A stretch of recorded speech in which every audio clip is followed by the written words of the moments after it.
The table for the relation f is shown. Is f a function? No, because x equals 1 is mapped onto two different values for f. F of 1 equals -1, and f of 1 also equals 1. Let's look at these points on a graph. What do you notice about the 2 points with x value 1? They are the only points that line up vertically with each other. A vertical line going through x equals 1 would hit 2 different points on the graph.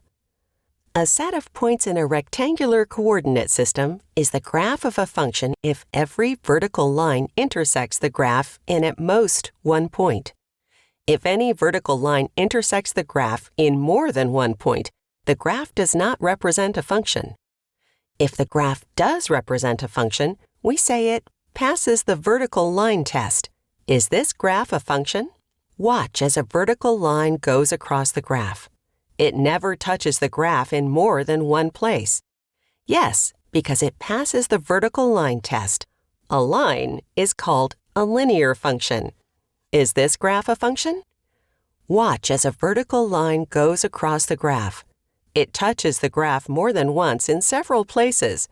No, this is not a function because it doesn't pass the vertical line test. You can now tell if a relation is a function from a table of values, from ordered pairs, or from a graph.